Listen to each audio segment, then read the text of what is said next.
who was hired by numerous mob bosses, including the Kingpin, the Owl, and the leader of the Tracksuit Draculas. I've never wanted to have sex with a pot pie, but like, I'd have sex with that pot pie. We're all weak to stepping on nails. Let me preface this by saying I wrote a script. Daytona Beach is like 2 mild inconveniences from being a post-apocalyptic wasteland anyway. So many of my tabs say semen. Are you guys ready for this weird horny adventure that we're all about to go on? You can't handcuff me for skanking. This motherfucker gaslights you. Diet Coke and Sorrow will be chapter 4. And against all odds, Kyle, we became those swirly weirdos. This whole podcast is a very negative mouthfeel. Stop. This is your warning that this episode is going to be full of Black Widow spoilers. So, before we get started, Ktionibud Kyochet Viepritsya? That's, does anyone want to get out in Russian, comrade? I don't think it is. I don't believe you. I think you just said, does anyone want to get out backwards? That's a sad amalgamation of somebody else's language. That's what that is. We apologize to anyone who listens who actually speaks Russian. Do we have any downloads from Russia? I'm sure. We'll cut all this. I don't know. Heading to Libsyn now. We have 2. We have 2 downloads Fuck yeah. from Russia in the last... With love. the last 3 months. 3 months we've had 2 downloads in Russia. Does not specify where in Russia. Well, great. That poor translation behind us. Hello, and welcome to a long overdue sidebar episode of Debate This, the show where no one is right, but someone is definitely wrong. In this podcast, we take time out of our busy adult lives to talk about comics, video games, and why Black Widow's deep undercover location being somewhere in rural Ohio feels very right. I think I said when I watched the movie yesterday of like, yes, that could be any town in Midwest America. Yeah, let's call it Ohio. That title card may as well have been Any Town USA. Anytown, USA. Well, they drove by all the Midwest hits. Oh, Just They sure everything in one 5-mile drive to that abandoned airfield. The Circle K that they passed really set the tone for me.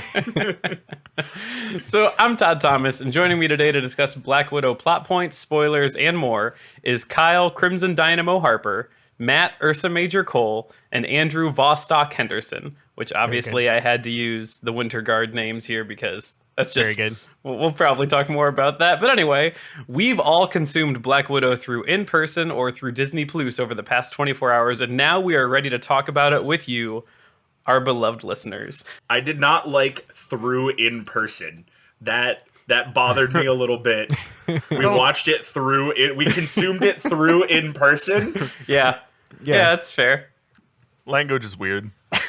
Because we all knew what he meant. Yeah, right? Even though I got it. I just nonsense didn't like it. pairing of words. But Okay, I wanna get into this, but before we get started, guys, does the number 806 mean anything to you? It's the New Balances. That's the white New Balances. The New Balance 806s. And this They're the isn't Republican Jews. listeners, this isn't a bit. I'm actually asking, do you guys know what the number 806? Well, obviously you're referring to the area code that refers to the northern part of the state of Texas. No, that includes okay, never the mind. cities of Amarillo and Lubbock. So I'll go ahead and give it to you. 806 is the number of days it has been since we recorded, all 4 of us, a sidebar for a Marvel movie. 806 days ago from this recording was when Endgame came out, and we recorded in live that sidebar. No. Dang. Other than that, there's been one other Marvel movie that's come out since that. That was Spider-Man Far From Home, where Andrew and I did a recording. That was 745 days ago. So, Wow. How long ago did we do the first episode on Black Widow? Because didn't we do this already? Well, we did the Winter Guard. When was the Yeah. Winter Guard That flavor was what it text? was. I don't have that in front of me, but I thought that was in just the before interesting. times, man. I seem to I'll remember an work on episode. that. I seem to remember an episode called "David Harbour is my real dad." What was that? Well, I do remember that one. that was the Winter Guard episode, but that was also in the era where we were talking about, here's all the cool Marvel stuff that's coming out, and then we should have just thrown that episode in the trash. If you, for a fun relic of how we all felt before the pandemic, listeners, go listen to David Harbour is my real dad, our episode on all our predictions for this movie. Also, quick pitch. I would like this episode title to be David Harbour is not, in parentheses, my real dad. David Harbour is my undercover dad. Fake dad who views me as a job. So we are obviously here to talk a bit about Black Widow. So I do want to just like kind of get into it. So guys, just real quick to kind of start this out. What were your initial thoughts here on the movie? I'll start. I feel I told Matt this, so Matt and I saw this last night at the movies live in person Through in person. via in person, and it was just honestly like really tight to be at a movie theater. It felt really good. Yeah, like man. just to get like a big slimy popcorn and and just kind of do it. That in itself was really fun. I feel about this movie like I feel about the Mission Impossible series, where like it's good, stupid fun. Like I had a great time. I don't really think the plot matters. I didn't come away thinking like, oh, that was so cool. Just like I had a good time. It was really fun. I thought it was funny. There was some good action sequences. It gave Scarlett Johansson a great write off to the series, and I love Florence Pugh. Yeah. Go ahead. I'll Kyle. go. I watched it digitally on my computer screen, so I had a slightly different experience in that regard. I think had I seen it with my giant greasy popcorn and a half gallon of soda, I would have enjoyed it a lot more. It was good. It was fun. The tone for being a movie about child trafficking felt off to me in places. But like you said, if you turn that part of your brain off and just enjoy it for the Mission Impossible-ness of it, it was a fun movie. Matt, before you go, to add on to what Kyle said, there's a line that Dreykov says that like I'm utilizing a resource that is limitless, and it just I watch it with subtitles because I don't like reading books. I like reading movies. And he goes, "There's a resource that is limitless," and it just goes, "Girls." Yeah. Like, watching it, I was like, "Ugh." Yeah. Yeah. I leaned over to Maddie very early in the movie and did my best Gru from Despicable Me goals. And so all throughout the movie, I just heard like Dreykov talking about like there's an unlimited resource that the world has so much of. It's gorals. But yeah, I mean, I thought it was a fine movie. I had fun. It was good. It was very fine. I thought that the writing was funny enough to like keep me hooked. The action was cool. The plot super didn't matter. I watched Civil War yesterday. Well, I guess 2 days ago now. I watched Civil War before I watched Black Widow. The day before you watched this. Yeah, and that really helped me like put into perspective what to expect, you know? Because like I think had I gone into Black Widow not watching Civil War, even though I knew it took place in the past, my brain has been so focused on like what's going on with Loki, what's coming with the future of the MCU, what does Scarlet Witch's existence mean, that like all of that being absent from Black Widow would have wigged me out a little bit more. But because I watched the movie leading into this movie, it fit, and I didn't really have any of those complaints. I thought the casting was great. I thought the writing was pretty solid. I think Marvel has really nailed down the equation of here is a C+ movie with A- writing. Like it. And I do like that. So yeah, and I thought it was a good swan song for Scarlett Johansson, because at the end of the day, it's really all it was. She put a lot of the MCU on her back for like 20 years and deserved a solo film or show, and she got one. So there you go. I would just briefly to add into that. We had all talked as we watched and prepared to watch this, and I think Matt put it best there, having watched Civil War beforehand. That's been the advice I've given other people, because I couldn't really put my put my finger on it, but this was like an epilogue to Civil War to me. It was like Civil War, Captain America Civil War 3.5 or whatever. And if I didn't realize this till after you had said that, Matt, the title cards for each location they were at was the same font as they used in Civil War. Yes. That's a fun little Easter egg, but it looked familiar, and I didn't catch it until then. Wasn't that the same in Infinity War too? It's a little bit different. Yeah, than they changed Infinity it. War. Yeah. Okay. Yeah. Yeah. I mean, this was the Spider-Man Far From Home of Civil War. Like, here is a character that was in Endgame in a different plot that vaguely matters to what we've already seen, and this was here's a character that was in Civil War with a different plot that vaguely matters to what we've already seen. Do you mean Homecoming? Yeah, that's super what I said. The comparison I kept coming back to was the second Ant-Man movie. It had that about that amount of relevance on the overall plot. Sure. That amount of stakes almost. It was. Except now the quantum realm is all we're going to be talking about for the next 5 years. But, Sure. but aside from that, Sure. I was totally there with you too. That's Well, what I thought. we're gonna see Taskmaster come up again, I'm sure, and we're gonna see we better see David Harbour and Rachel Weisz again. So Florence Pugh.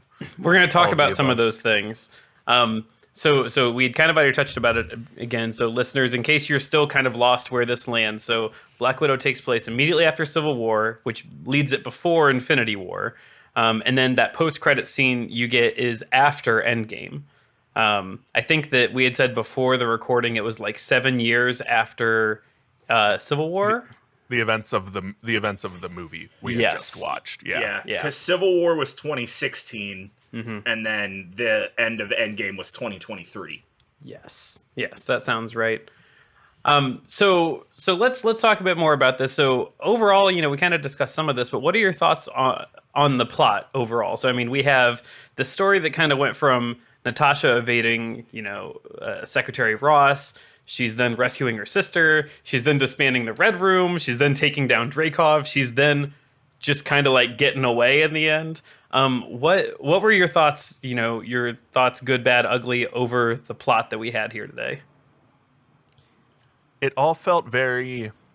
I kept getting like Born Identity vibes from how the plot jumped from kind of place to place to place, and once you kind of catch up with that's what they're doing, it flows a little smoother. It was a tad jumpy at the beginning, but I liked it. It was an action movie plot, kept it moving.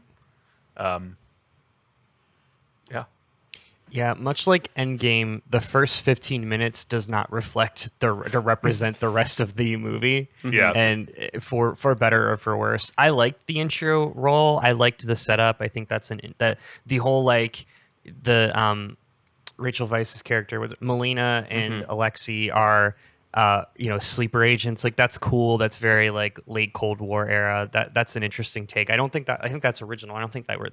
Because wasn't Red Guardian Black Widow's husband originally in the comics or something? Yeah. So that Alexei. So there's been two Alexei Black Widow or Red Guardians, but Alexei Shostakov she ultimately is Black Widow's husband in the comics. So they definitely messed. And again, Melina's character is based off of the character Iron Maiden in the comics, which she was totally not that. But there's an Easter egg that referenced a helmet in her like workshop. But yeah, it was new. Yeah, I like that framing device, but ultimately, the plot was very thin. It was just like, oh, we're gonna go take down this aerial base in the sky. Okay, cool. This whatever. aerial base that the Avengers have missed for the last half decade. Yeah, this guy that like runs the world or whatever and elected Bill Clinton. Okay, whatever. Right. Yeah. Well, and go ahead, Matt. Oh, I was just gonna say I told Maddie last night when we got home that like I felt like that movie needed to be a full hour longer to connect all the plot points, but I didn't want it to be a full hour longer at all. Like I really didn't want that. And I feel like the whole movie was just a vehicle of like, let's make Scarlett Johansson do cool shit. Period. Like let's just see Black Widow do cool things. And It was think Oh, sorry, go ahead. I was just gonna say, like, I think that they came up with a really complex plot just to make Scarlett Johansson do cool things, and it made the whole plot feel very hollow. It felt halfway between a kind of more classic MCU movie and the new Disney Plus shows to me, where like the story, like you said, the story did need maybe another 2 episodes, quote unquote, to round it out.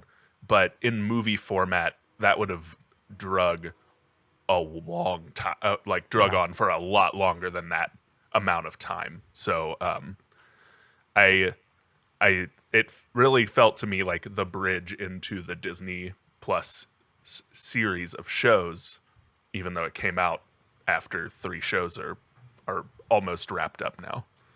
Well, and it's worth noting too. This is a big payoff from Avengers. So if you watched Marvel Legends, they give like a nice little lead up to this movie and Black Widow in general.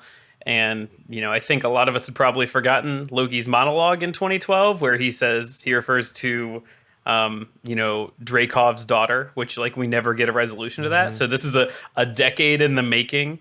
Is the discussion of Budapest and the assassination attempt against Dreykov, where I don't know if they spell it out or not, but I'm pretty sure they put the bomb in the girl's backpack. I think that was what they were alluding to. I don't know if they said it or not. I knew there was a bomb, but I think it was I think they put a bomb in his daughter's backpack. No, she would have been. She would have died if that was the case. I think it was just they were waiting for her to go inside the building because they needed to make sure the family died or something. I don't know. The way I took it was that the building was loaded, and they needed confirmation that Dreykov was inside.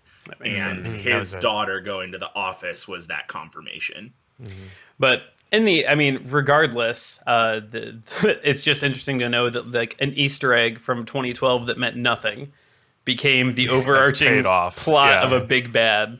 Red Skull. There you go. Yeah, I feel the same way all of you do. That I think this was obviously one of the worst versions of like a big bad who wants to do big bad things, and so we got to stop the big bad who we all agree is big and bad. Which I think that Marvel has gotten a bit more nuanced in their villains, and this is one that was just like he leads an army of people that he mind controls, and they do assassinations. He needs to die. Yeah, they gave Dreykov about as much backstory as they gave to Crossbones, and they killed Crossbones like 10 minutes into that movie, and we got Dreykov for 2 hours. Yeah, fucking Darren Cross got more character development. Well, so we're talking about characters, so let's go into that. So we obviously got a handful of new characters, which I think it's probably a safe assumption that some of these characters will be long-lasting throughout the MCU for a while.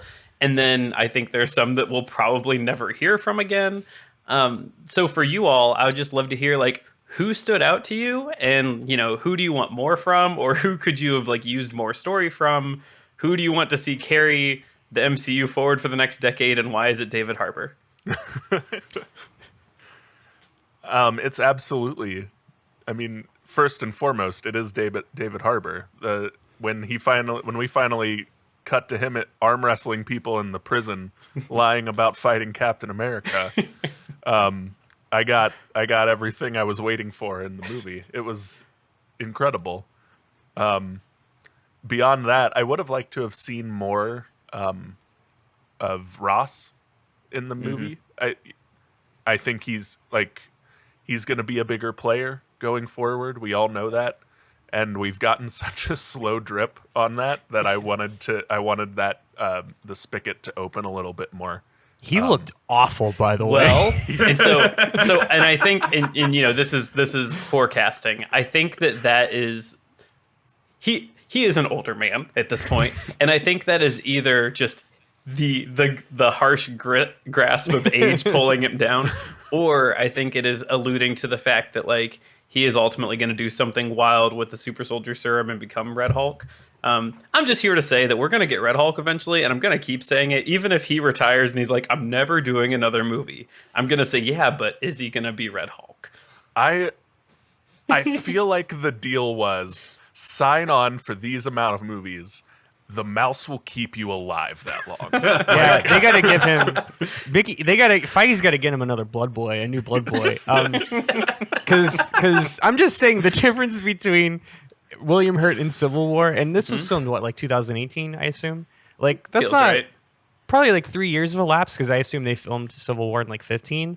Yeah. The difference between like he looks really good in Civil War. He's like trim, whatever, and then like he just looked like death warmed over. That scene, like, dude, 3 years out, like it hit you hard. I hope he's okay. I hope he survived the pandemic okay. William Hurt's appearance aside, I would agree with Kyle that if you would have asked me how much Secretary Ross we were going to get in this movie, I would have said a lot more than what we got. Yes. Yeah. Yeah. Here's kind of my hot take. I don't think anybody from this movie comes back except Yelena Belova, and that Yeah, bums that's it. me out because I want David Harbour back. William Hurt, I guess. Okay, Secretary Ross, I would put off to the Yeah. side because like we're gonna get Thunderbolts eventually, and whether it's William Hurt or like some other skin bag, we're gonna get Secretary Ross back. But like, I don't think we ever see Melina again, which honestly Nah. is fine. I would agree love with her. that. I think Dreykov is actually dead. Oh, yeah, I'd hope so. Yeah, Yeah. he's super dead. I'm just going off the characters you have here. Like Mason was fine. Like every James Bond needs the Hawaiian shirt guy who lives in Cuba who can get him a plane this weekend. It's like it's a trope, and that's who he was. If I may quickly though, I could see Rick Mason coming back as like a Coulson kind of figure, only because like that casting. So OT of I'm gonna butcher this. Fake Fat- Benley? Fig Ben? He's a pretty big get. I mean, he's the supporting character in Handmaid's Tale. Like, and I thought he was really good. I think he did a really good job with that character. There's just not much there. I could see him coming back as like a side, As a Q. like an attaché. Like, Yeah. yeah, exactly. Well, and it's worth saying, like, they kept, if you would have asked me a month ago, I would have told you that there was a 50% chance that Mason was Taskmaster because they kept OT's character on the down low. Huge. Yeah. They didn't talk about him. You didn't see him doing anything because they were trying to keep Taskmaster's identity secret.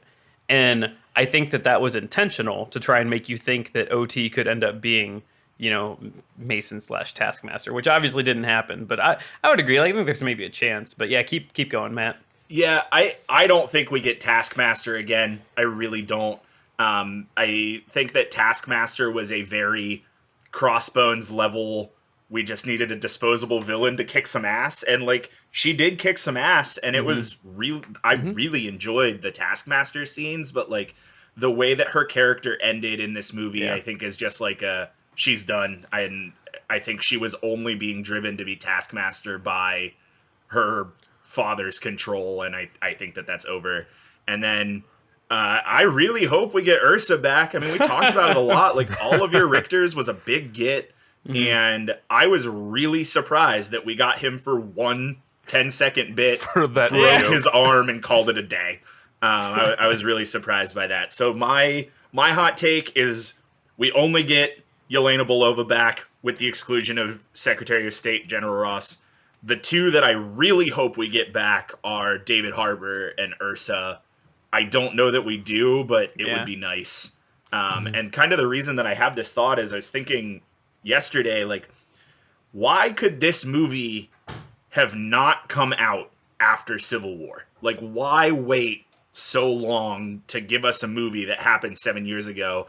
And the answer I took was, if you introduce all of these characters after Civil War, then you have to answer the question of what the fuck they've been doing Why while they weren't Thanos is Infinity happening, War. who got snapped, all that shit. And so, like, I just think a lot of these characters were throwaways. I really do. I think that this was kind of a bottle episode of a movie, and I just don't think we get much out of it, which is a bummer because I like these people. I can see a very real world where Taskmaster comes back on a like Young Avengers type team where she breaks good, wants to like get the red out of her ledger, so to speak, and takes like an Oracle and Batman type role where she's like the human computer of the team or something. But I don't see that being super likely. I can also see Red Guardian coming back in a like David Harbour goes out in style, gets to be Red Guardian one last time and like does an old man sacrifice for the team, and with or without like a bunch of other old man characters. I can see them introducing over the next 5 years, and they do something in like the halfway point on the way to like like Secret Wars or the Battle World movie we're gonna get in 10 years or something. We're not talking about Battle World today, Kyle.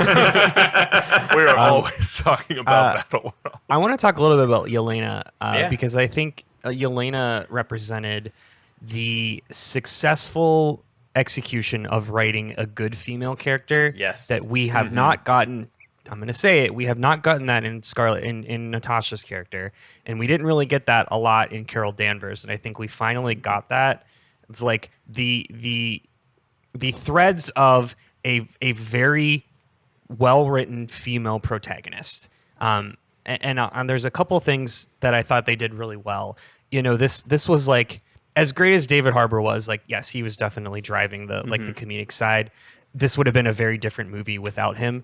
But I think Florence, and I've not seen a lot of other things that Florence Pugh's been in. Pugh has been in, but I really liked her performance. I thought she was great. She brought, I mean, there's a lot of chemistry between her character and Scarlett Johansson's character, which one, but two, Yelena had a lot, like, Yelena is dripping with character more so than I feel like we ever got with Natasha, honestly, up until Age of Ultron. Because like, think about like what Natasha was in Iron Man 2 and Avengers. She's just the lady character. You know what I mean? Like, there was just like, hey, let's look at ScarJo's butt for a while. And like the writers clearly know that. They acknowledge that, and they say, look, this was 10 years ago. Like, we need more character development than just like we dress her up in fancy clothes. You know what I mean? Like, it's got to move past that. And her kind of making the jokes about the 3-point landing, you so know, good. like, So awesome. funny. It was very much, I think that was very much signaling a change of the guard, right? Where like, if Yelena is our new Black Widow, our new assassin character, she's got a lot more personality. She's a funny character. Like, she's got a lot of heart. She's got motive. Like, she's got an interesting backstory, and we got all of that. And that's what I think we really got out of this movie, more so than anything else. Outside of like a really cool, you know, everything like, whatever recreation of the Winter Soldier fighting on the helicarrier battle at the end of the movie. Like, there was some really good character development here for her. I would agree with all that. I think that the easy bet is that Yelena Belova is going to be part of whatever Val is doing, which we can chat a bit about that later. I mean, I'm looking at IMDb, and she's booked in all 8 episodes of Hawkeye. So she's There it doing is. all 8 Yep. episodes of Hawkeye Yep. already. So Yep, and that's certainly a thing. And if you haven't seen Florence Pugh do other things, I caught her in Midsummer, and like So her good. acting, What it is. her Yeah. acting Yeah. range Movie. is great. I haven't I seen would it either. 100% agree that they are building her from the ground up as a very like fleshed out character, and I think that is fantastic. She was just, every scene that I think she was in, she stole the show, and like the only time she wasn't stealing the show was because David Harbour was in the scene, and he's just such a big like ball of he- charisma that Yeah, it's hard to steal the show from him. Also, real quick, so we're not going to talk about the fact that Florence Pugh is dating Zach Braff from Scrubs, Whoa. but I do want to call out that Zach Braff and David Harbour are the exact same age. Didn't like that. that feels bad. Nope. That No. sucks, doesn't it? I want to have that put in a my mind. to wash my mouth out with funny soap, I would like to put on top of all the bits Marvel has ever done, ever, in anything ever, Alligator Loki at the top. Yep. Directly underneath Yelena Belova's vest. Like, Yep. that There's so vest much- bit with the There's- pockets in the there's car so many was pockets, very yes. good. hilarious. and legit, Scarlett Johansson is wearing that vest in Infinity Oh, yeah. War. Yep. Yep. Yeah. That's great. That was, so this, we're not going to talk about this, but that was there was a big theory that like that the Scarlett Johansson Natasha character we got in Infinity War was actually a face swapped Yelena character What? because of I like never heard that. because of the scene where they showed the drawing of the outline over her face because they were going to harvest her brain. Sure. And then she wears the vest, which is obviously the same person. I don't want to do that. The only other thing I want to add here is that I'm pretty much in agreement with Matt. I think we get Yelena Belova back, absolutely. In my dreams, we get a Red Guardian short run of the Winter Guard, but they don't do Disney Plus shows for no reason. They always have something that comes of it, and so unless there's a reason for the Winter Guard to get together, that leads to a new enemy or something. We're not going to see that. And I think the only way we see anything further with Taskmaster is if it looked like she left her helmet on the battlefield and General Ross shows up to the battlefield that everyone has like vacated. And so I could see potentially in a world where he takes whatever recording technology was in that helmet and like he makes a new Taskmaster.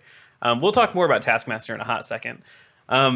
But we don't need to talk about it, but I had a bullet point here, listeners, that you should know about where we were specifically going to talk about the Red Guardian, because I thought he was 100% going to die here in this movie, and he didn't.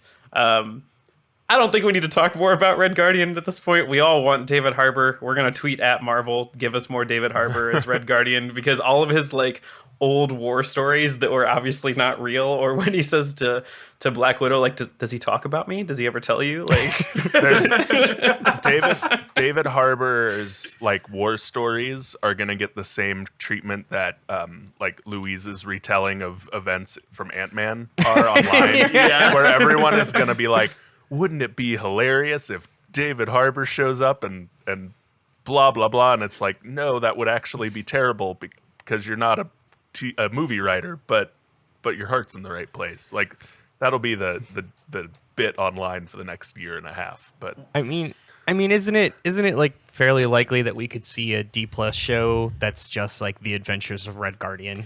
I think it would be. I could see them doing like a cartoon, but again, like if it just doesn't seem like Disney Plus is putting out shows unless they just want to like pump more money into the engine, which they could. They don't seem to do shows that don't have a purpose. Like, it adds context, it prepares something new. Counterpoint: Falcon and the Winter Soldier.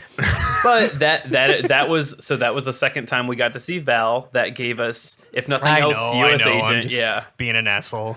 I can definitely see like Red Guardian popping into the shows, the D+ shows, as a like, again, just that like old contact that knows where they need to go in Russia, or like, and they get a little bit of David Harbour. David Harbour gets to cash a check, and then like he's gone. Like, I can see him popping in for fun in non-consequential shows and movies, but I think as a main character, this was it.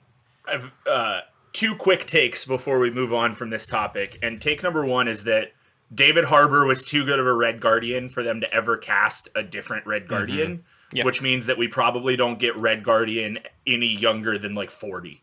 And then take number two is that Bucky Barnes has to know Red Guardian somehow, you know, because he knew, oh God, I don't remember his name from Falcon and the Winter Soldier, old Captain America.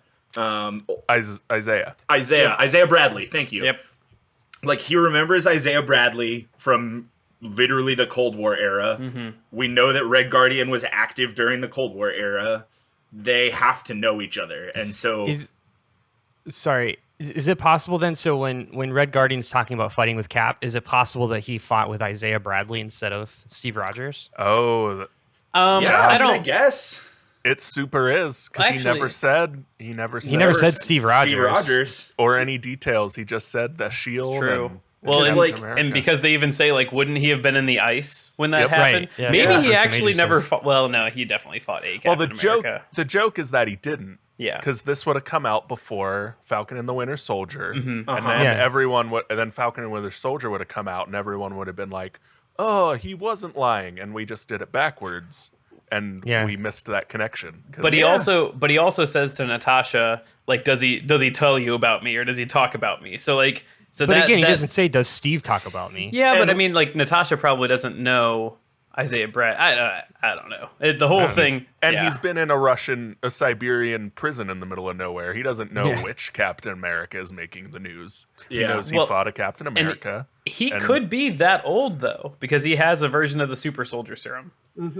Yeah, but if you look at how old Isaiah Bradley looks in Falcon and the Winter Soldier versus how old David Harbour looks in Black Widow, knowing that both of them spent an extended period in a torturous prison environment, like, I think that I would at least assume that Red Guardian is some amount younger than Isaiah Bradley and significantly younger than Steve Rogers. The last thing I have for Red Guardian is that if we don't get a Disney Plus show, maybe we get a What If episode of the Winter Guard. Fair. Super duper. Okay, this is the one that I think I want to talk about. So we've already mentioned the Taskmaster reveal. Let's talk a bit more about it. So I kind of already placed what I think happens, but, one, what did you think of the Taskmaster reveal? Was it a surprise to you? Did you see this coming? And two, do we get some form more of Taskmaster going forward? And for reference, listeners, the source material for Taskmaster is really stupid and goofy. It is a man named Tony Masters, which is fun that they did like Tony to Antonia, so that's cool. And he has a photographic memory, where he can memorize people's moves, their abilities, things like that. And I think that the way he often gets defeated is he can only remember so much, or he has to start like forgetting family memories to learn more fighting moves. They swap in too fast for him to remember all of them at once, kind of thing. Yeah. I'll quickly just say it wasn't that big of a surprise because Olga Kurylenko was in the opening credits roll, and it was like, oh, I haven't seen her yet. Oh, we have another character who's I assume they introduced Chekhov's daughter. Yeah, in this case, yeah. What's his name? Chekhov's Dreykov's daughter. And Olga Kurylenko was in the opening credits reveal, and we didn't see her, so I was like, yeah. And Matt, like, so it was like we had a moment like 5 minutes before the reveal, and Matt was like, I bet Taskmaster is his daughter. I was like, yeah, Olga Kurylenko, we haven't seen her yet, so I bet it too. Yeah, I figured out pretty early on that it was going to be Dreykov's daughter. I did not catch that Olga Kurylenko was in the opening crawl, but It was probably about the halfway point of the movie that I'm like, oh, Dreykov's daughter is Taskmaster. I get it now. I caught pretty early on that Taskmaster was a woman and not a man. And if I had watched this movie on more than 5 hours of sleep, I probably would have put the last puzzle piece into place that it was the daughter. Once that all fell into place, I was not surprised that it was the daughter when the reveal happened. But do you guys think it would have been cool if they actually could have used a woman's body and not CG'd Olga Kurylenko's head onto a man's body? Because that sucked. There were early estimates on. I think there were like three, guesses early on, and one was that it was OT's character. One was that it was Rachel Weisz's character. Melina was somehow going to be Taskmaster, which it's I think Weisz, like Budapest. Yeah.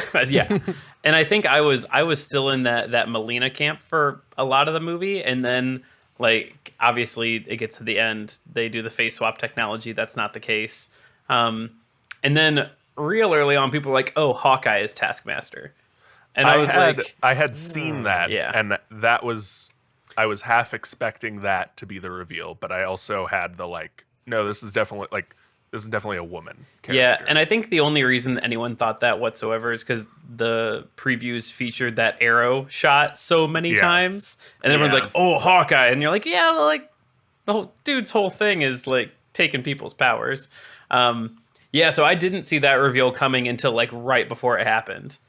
And I was like, oh, this is good. But also, I was not familiar with the actress Olga, but like the internet about a week before the movie came out was like, this is a pretty big name to have seen nothing of. And then collectively, I think people were like, oh, that's right. There it is. And so really quick, I want to talk, I don't know if you have it in Easter egg, so we can cut this if you do. But the Bond reference that when Scarlett Johansson's watching Moonraker, which like I love that Natasha's favorite Bond movie is Moonraker. That's so good. Excellent. But it's also really interesting because Olga Kurylenko was Bond girl. She was in Quantum of Solace. She's she's the main character in Quantum of Solace. Oh yeah, I did know that then. Yeah, so I that's kind of how I was like, oh, like that's a big get, and fits for like a spy movie. Yeah. At the James Bond scene, I just had the thought of like I enjoy the trend of Marvel giving its like female heroes now the personality trait of likes old likes classic television or movies, because that called back to Scarlet Witch. Yeah, to she me. likes sports, Kyle. Sports and drinking beer. She's one of the guys. I did not have that Easter egg in my list. We'll get to real quick earlier, but I thought that was good to point out. Yeah, I stick to what I said earlier, that I think Antonia Dreykov is done and we don't see her again. But Todd, I liked what you said about, does General Ross take the Taskmaster helmet, and do we get a new Taskmaster? Because that seems a little bit more possible to me than Antonia Dreykov coming back. I firmly think Antonia Dreykov is done. Well, let's jump to this last. Oh, so the last little bit I had under Taskmaster is, and you guys can fill in if I miss any, because we'll hit it here instead of Easter eggs. Obviously, Taskmaster's thing is copying, people's abilities. Dreykov even says like they've been learning from your friends, and so we obviously saw the ones that I gathered. The Black Panther claws were so on the nose. That was in such a dramatic moment that like, okay, cool. Obviously a lot of Captain America, which I saw on the internet speculation that Red Guardian didn't have his shield because Taskmaster's shield was Red Guardian's shield. That's why Red Guardian never got his shield in like the movie when he pulled out his uniform. Which would make sense because the shield that he throws towards the end is Taskmaster's shield. We obviously saw Captain America moves, Hawkeye moves. We saw a Winter Soldier knife flip, which I think was neat. And the first tell that Taskmaster was a woman was the Black Widow pose mirroring very early on. You're like, oh, right. This is not a typical like masculine body in that suit. Okay, cool. Yeah. I don't know if you guys caught other ones, but those are the ones that I saw. Those were the ones that I saw too. I didn't catch any other ones, but also I watched, again, 5 hours of sleep on this viewing. It'd be pretty wild if Taskmaster was shooting lightning from there. Right, or like spider webs or things like that. Yeah, I was gonna say like that is basically that 1, 2, 3, 4, 5 characters are basically all of the hand-to-hand combat people that we've gotten so far. Yeah. All the martial characters. Yeah, because by 2016 we haven't seen like a Okoye fight yet, which would be another hand-to-hand combat person, or like M'Baku or anybody like that. It didn't get a lot of time, but the complete arsenal of weapons that Taskmaster had was very interesting, all coming from that backpack. Like at one point, she puts the sword back in and it like collapses back into the backpack. It's the Legend of Zelda backpack. Yeah, all the Hammer weapons fit in there. space. She's got a backpack of holding. Yeah. All right, so let's kind of wrap this up then. So this movie, again, spoiler alerts if you're still here. The movie ends with Black Widow getting away, and I put on here, actually pretty much everyone but Dreykov gets away. Like every single person walks away from this. Yeah, nobody dies. Yeah, just Dreykov and the bad guys. Yelena blows up that plane engine and is unscathed. Just That thrown was backwards. very silly. Then we get then of course there was like the Scarlett Johansson's Point Break to catch up with her, which is pretty cool. So Dreykov is the only person that doesn't get away. The Red Room is disbanded. Yelena and Antonia and the artist formerly known as Taskmaster leaves with the widows, presumably to rescue the rest of the widows that are still kind of out there, is kind of the assumption that I got. Then we ultimately see Yelena mourning at Natasha's grave before Contessa Valentina Allegra de Fontaine, aka Val, catches up to her to show her on an iPad that she's going to go murder Clint Barton. So I think that kind of wraps everything there. So guys, my question to you is, where does this take us next? And I guess, what did this give us as far as staging going forward, which I'd kind of throw it to Kyle first because he already mentioned the Hawkeye series. I was going to say, obviously, from what I said earlier, this takes us to the Hawkeye series. I think we'll probably get Yelena taking over, maybe completing her mission and assassinating Clint Barton and taking over the Hawkeye mantle, which is different but similar to what happens in a very famous Matt Fraction's run of the Hawkeye series. It sets up Clint Barton passing the title to a female Hawkeye. But I think that'll be Kate Bishop. Kate Bishop is that character in the comics. I could Because see Marvel. Well, she's casted in the Hawkeye series. Well, never mind then. Yeah, that's Haley Steinfeld. Haley Steinfeld. Yep. Oh, okay. the well, then actress never from Pitch mind. Perfect. That's right. But that obviously takes us to the Hawkeye series. We'll and I think they'll wrap up probably the Red Room wrap up. Then too, we'll get a scene at the beginning, a line at the beginning of Hawkeye where it's like, and we just finished freeing the last Black Widow. Like, Way to go, everyone! Mission accomplished. It was great that we did all that off camera, right? yeah. Yeah. And that's what it will be. That's what all I see spinning out of this is that setup. Yeah, hard agree. Like I said, I mean, I think that this movie served exactly two purposes. Purpose one, send off Scarlett Johansson. Purpose two, introduce Florence Pugh. That was it. They could have sent out a press release that said Scarlett Johansson's done, Florence Pugh's here now, and it would have done the exact same thing. So, I mean, I think that I think we'll get Florence Pugh in the Hawkeye series, obviously. I mean, she's booked for all the episodes. I don't think that we get to see Val's team, so to speak, together for like a while, you know? Because I think that it's going to sort of be like Val doing the Nick Fury thing, talking to people about the Avengers Initiative, and maybe she's giving some directions and pulling some strings from behind the scenes. But like, I don't think that we're going to see Yelena Belova and John Walker getting out of the same limo in the next 4 or 5 movies. I think Val is going to be a major player in Hawkeye, and we'll get. I see that happening, and I think we'll get maybe a post credits at the last episode of the same Tony Stark showing up in Incredible Hulk, saying, "I'm here to talk to you about the Avengers. I'm here to the Avengers Initiative." But I think you're right. The full team won't be formed then for a few years after that.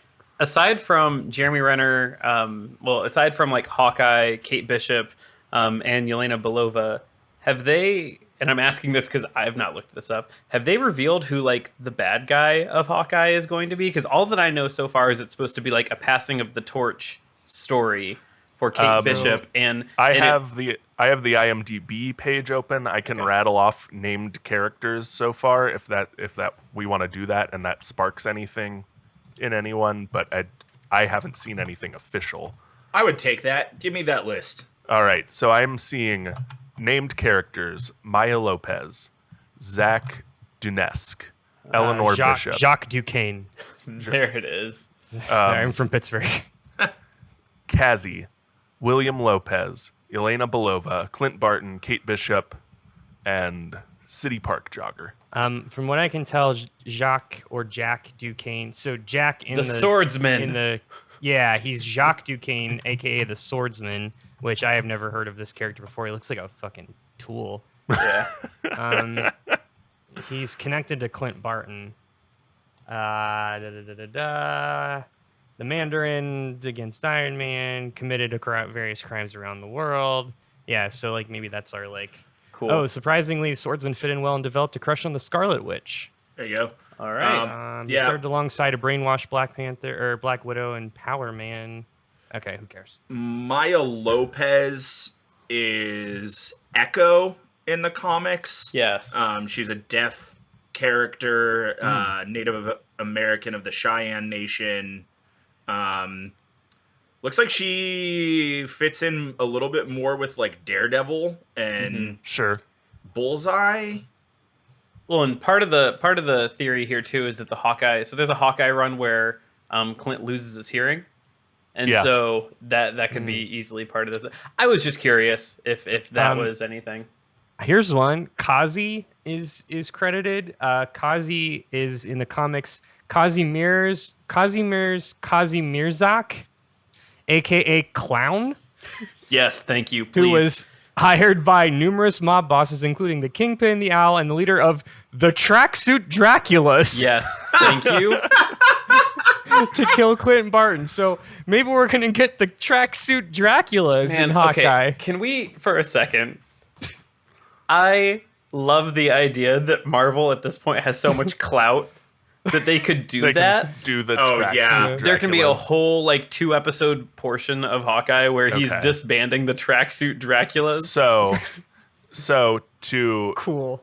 add more context to this, then both the Clint Barton is deaf storyline and the Tracksuit Draculas are all from that Matt Fraction run of Okay. Hawkeye. That is very popular and good. I want to Yeah. make it clear to the listeners at no point in time when I was writing these notes or watching Black Widow did I think we were going to use the words Tracksuit Draculas together. Nope. More than once. That's All right, my favorite Rob Zombie song. Real quick, I want to say that go. Brian Darcy James is listed as being in all 8 episodes of Hawkeye, But uncasted. and is uncasted.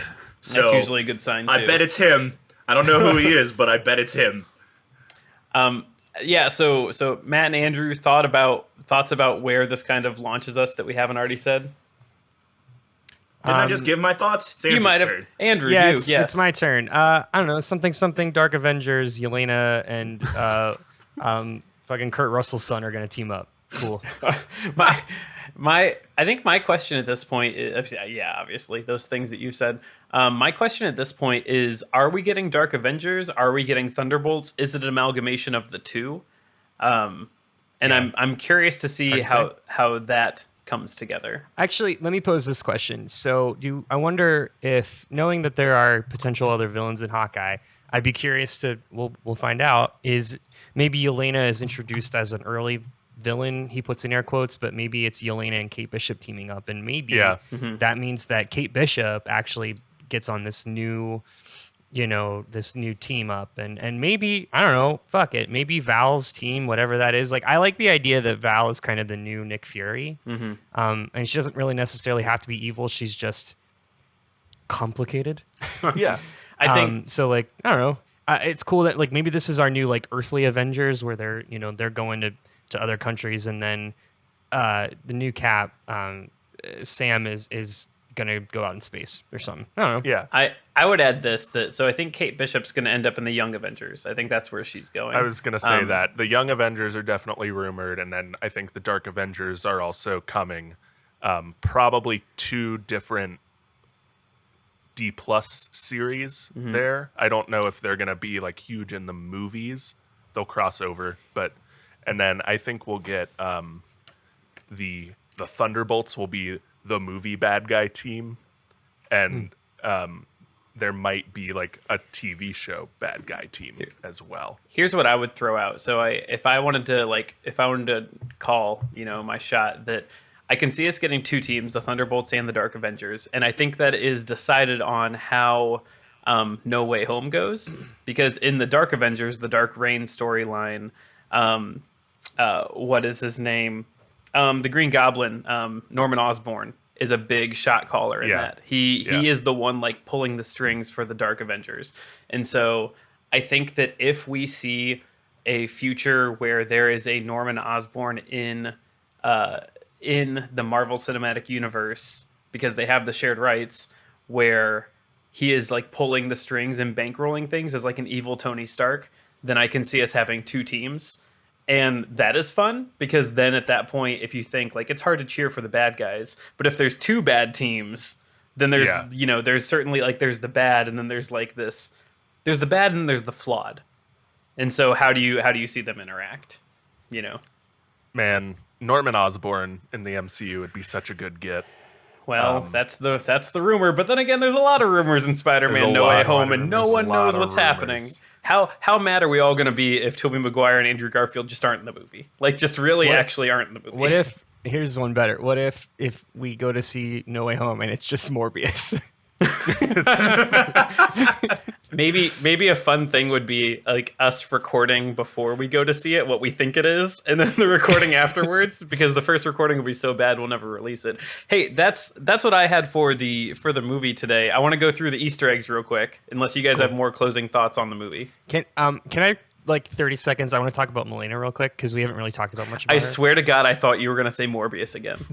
I'd love to talk about Morbius. So I think Yelena, I thought Yelena was really interesting, but I think the biggest problem that I had with that was her character, just on how quickly, like on a dime, she turned on Ray Winstone. Yeah. Dreykov. I cannot remember Dreykov. Dreykov. And I think the one thing about the plot, like I could not get over. Like I can hand wave the floating fortress in the sky. I can hand wave the armies of assassins, but for some reason I could not hand wave Yelena's like absolute 180. And here's why. So they go to her little farm, and she's like she is set up as the cold scientist. Like she's kind of a motherly character in that intro, but like not really. And she's set up as this like cold scientist, and she cares so much more about these pigs that she's trained, and she's like ready to let the pig die in front of her to tell her to stop breathing, right? Like she's cold as shit, right? And then all of a sudden we see like Natasha's talking to her, and she's like, "Yeah, this is what we were trying to do. Like I don't know what to tell you." And then she has this photo album. She kept this photo album, which is like totally out of her character. And then she called Dreykov's forces, and then all of a sudden she was ready to turn on this entire department and just like take down the castle in the sky in an instant, and like on a hair turn. And I still like it's kind of irking me. Like I don't know why. And it was like the she's like something. She saw the girls as their mother. I was like, that just seems very out of character. I don't know. I can't get past that. That goes with the big tone jumps to with me, where it's like we're joking about these forced hysterectomies going on, and like and jamming jokes in between talking about breaking up this child trafficking ring, which was really really weird to me. And I made the comparison to the Bourne series earlier, but I think the better comparison to this movie and the vibes I kept getting was this felt like a Fast and the Furious movie where the lesson family. was family Yeah. comes first, and you aren't supposed to think about that complete 180 character shift because family comes first, Andrew. Don't you know that? Like, of course she made that change on a dime because family. Yeah. Anyway, we can go to Easter eggs, but that's it. Hey, are you ready for Mephisto to be in this show? Because he's gonna be in this show. From the nerds that debate this comes The Plus is Loose, a podcast where we break down every episode of the latest MCU shows being aired on Disney+. Dottie was going to be the embodiment of Mephisto. I feel very strongly that whether it was Mephisto, I do not think this is Mephisto. This is Mephisto. I'm Mephisto, you Mephisto. I'm going to keep saying Mephisto. Or Mephisto, shards of Mephisto. Mephisto. It's Mephisto. How many times can we say Mephisto in this podcast? Each week, we talk through plot details, Easter eggs, and our own predictions for how the shows will end. Her husband, who she talks about but we've yet to see, is likely going to be Mephisto. He, she, me, Mephisto. The mailman is Mephisto. Everyone is Mephisto. Mephistology, the study of Mephisto. Okay, so let's talk about this Mephisto bit. Schindler's Mephisto. Find us on Spotify, Apple Podcasts, or wherever you download podcasts. What we didn't get were any Mephisto sightings. I'll be at the bar drinking a beer and waiting for Mephisto to show up. Well, there's obviously a ton of Easter eggs. By the time you're listening to this, you've probably watched 3 different Easter eggs videos. I'm going to hit the big ones that I think are relevant to people who enjoy these stories and have watched through a lot of the MCU. So in the first one, we finally find out what happened at Budapest. We get it. Budapest. We finally find it out. That was where Black Widow and Hawkeye, they were doing an arson to kill Dreykov. His daughter was presumably a casualty of that war. Neither of them died. There was a big standoff. There was a 10-day hideout, and they spent 2 days in a ceiling tile that Natasha and Yelena hid in the movie. We also then, if you missed it, when they were in the safe house, Yelena looks at the wall and says, well, what makes those holes in the wall? And Natasha goes, arrows. So that was signifying that her and Hawkeye had a big shootout from the safe house, which I thought was fun. I liked the implication that they like were so bored they played tic-tac-toe on the walls of that tile, but it was only like 5 games of tic-tac-toe. Yeah. Like that. Yeah. And they're like, yeah, we're done with that. Yeah, like they were there for 25 minutes. Yeah. We find out so early on. I thought this was fun. Alexei is working for the North Institute, which in the comics actually has ties to the Red Room, where they train killers to assassinate Black Widow. They even reference that some of the work being done there is coming off the back of the Winter Soldier program. I'm pretty sure the North Institute was a real thing where the government was studying mind control. Pretty sure that's a real thing because it's named after Ollie North, which has its own issues. Ooh. Yeah. We had talked about the lead-in credits, which is very strange that we got lead-in credits. Well, there's probably a reason for that, aside from ruining the Taskmaster reveal for a lot of us. It also showed a number of, like, aside from mind control and the Red Room stuff, but it showed a number of major political figures. The ones that I caught were Jimmy Carter, Bill Clinton, and Vladimir Putin with Dreykov. Which I think it's fun when Marvel does that. Like, I think it's fun when Marvel puts, its universe into, like, real world things. We found out, too, that Dreykov actually assassinated JFK. Did you guys know that? Oh, did we find that? No, that's true. I thought that was left in the X-Men universe. Yeah. I do like that now the 90s are far enough away that Bill Clinton is a historical callback. Yeah. That's weird to me, and time is cruel. That's all. We talked a bit about OT's character, Mason. So he is a fixer of sorts, obviously, in this movie. But his source material, he is the son of Spider-Man villain, the Tinkerer, who was featured in Spider-Man Homecoming. I can't imagine they're ever going to connect those dots, but that's fun. There are, and I'm not going to list them out here, but there's a lot of references to the other Avengers in the movie. They say one of the big ones, the God from Space, the Incredible Shrinking Convict, and of course all the doting that Red Guardian does over Captain America. I think some mention of Tony Stark, like we can't all be funded by Tony Stark or something. For sure. Too, and I think we're gonna see that forever until someone else fills that void. This one here for Matt, obviously Red Guardian calls the man that he arm wrestles / breaks his wrist the Great Bear. He's even credited as Ursa in IMDb, but this is obviously Ursa Major, who in the Winter Guard is effectively their Hulk, which is a man that turns into a giant bear. And we are all incredibly sad that we did not get to see a CGI giant bear in this movie. When they finally introduce mutants to the MCU, I think it's believable that we get Ursa Major as a giant bear. Mm-hmm. I don't want to, put a bunch of eggs in that basket because we may never go back there again, but, sure, they definitely gave him enough and didn't kill him, obviously. But if they brought him back, I'd believe it. I'll go back with what you said, that if there's any hope for Red Guardian to return at any point, I think the connection is perhaps the Winter Soldier. I will say, he does call him Ursa while they're arm wrestling. He does name drop that, so that is in there. I think if we're getting Ursa Major, you guys are really hopeful seeing it in a live action thing. We'll get it in What If we get it anywhere.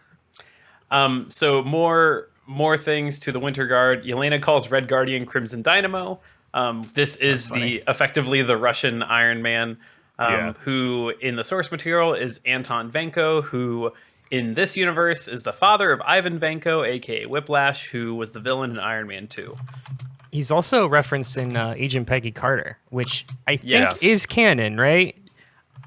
I don't know. It's not? Okay. I don't know. I feel like Marvel goes back and forth every couple of years. They've been very cagey with it. Yeah. They're not answering the question right out, but they are not saying it is these shows are canon anymore. Where Also, they used to say that. If I'm not mistaken, didn't that show involve the Red Room as well? Matt maybe knows this. I saw a clip online. You that saw it, about okay. it. Yeah. Did it? Yes, I don't remember that. I don't know. I didn't see it. I think Todd and I watched the same. Was it heavy spoilers? It was probably heavy spoilers. Yeah. I only know because I didn't watch Agent Carter, but yeah. Well, hold for Agent Carter's confirmation. really good. Honestly, I think Agent Carter of all of the shows is the one that they could say is canon and not leave any loose ends. Yeah. Well, except for the Steve was married to Peggy the whole time thing.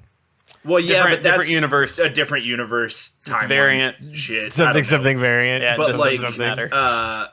The guy who plays Jarvis in Agent Carter also played Jarvis in Endgame. So yeah, and I could easily see them now once Loki wraps up. That's how they explain Different sure, they're canon, they're variants. Shut up about it. Yeah.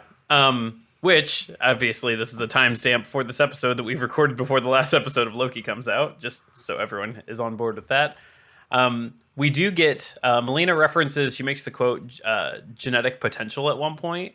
I'm choosing to believe this sounds pretty X-gene-ish to me, and not like superior genes. That's better than eugenics-ish. Yes. For sure. Yeah. That is what I choose to believe there. It had been referenced already today. Yelena's vest goes to Natasha, and she wears it in Infinity War. It has so many pockets. It's really good. I didn't catch that until I saw it on the TikTok today. That's funny. Yeah. Her comic delivery was just so good with everything. We also, another throwback, we get the face swap technology from Captain America Winter Soldier. It comes back, and it is great. And I did not see that coming. It was in Falcon and Winter Soldier, right? Didn't Sharon use it? Yeah. It keeps coming. Yeah. It's the gift that keeps giving. Okay. Yeah. That's of the what I assume are Stark Tech things that keep coming back. We've somewhat left the barf on the cutting room floor, and we're here with this. Well, I take that back. Barf was in Far From Home. Anyway, not the point. A villain weaponizing pheromones was kind of the entire thing that Purple Man did in AKA Jessica Jones the first season. Yep. That was the whole thing. Like, if you're close by, you are under his pheromone powers. Black Widow gets the Quinjet at the end, which she uses to break out Team Cap and ultimately save Scarlet Witch and Vision. Someone made the joke that apparently after that happens in the timeline, Tony Stark then has Happy Hogan become his personal assistant. And they the joke that I had heard in this YouTube recap was maybe this is why he fired the old assistant, is because someone stole a Quinjet. And I like to believe that that's canon. I could also see a short or Happy having a line in the next Spider-Man movie where he's like, and I lost that Quinjet. He never forgave me since I lost that Quinjet. Yeah. And then the last one I had in here, so Val, a.k.a. who we presume may become Madam Hydra in the comics, she hints to Yelena Belova's involvement in the Hawkeye Disney Plus series that is coming out later this year, TBD. And again, as we had said, Florence Pugh has been credited in 8 episodes. There it is. Which is cool, because I will very much take 8 episodes of Florence Pugh Great. doing things. Yeah. Well, with all that said, that is our recap of the story, spoilers, major plot points, and Easter eggs. And so it's been a long time since we've been able to do one of these for a Marvel movie, and boy howdy, has this been a lot of fun. So we appreciate you all listening in here. And so once again, thank you for listening with us here at Debate This. Please follow along with the arguments on Twitter, Facebook, and Instagram at DebateThisCast, and check out our website at debatethiscast.com. If you like what you hear, please leave us a review so more people can hear our fantastic, nerdy, wonderful show. So until next time, I'm Todd Thomas. I'm Matt. When you go to a busy Italian bowling alley and pay, they say, "That's Yelena. Bowl over there." Cole. Come on, Kyle. that was something. I'm Kyle, sincerely apologizing for Matt's pun, Harper. I'm Andrew. If Rachel Weisz asked me to be a little piggy, I would do it. Henderson. Saying thanks for debating with us. And if you think we're wrong, then you can come fight us behind the swing sets, nerds. Stupid Matt.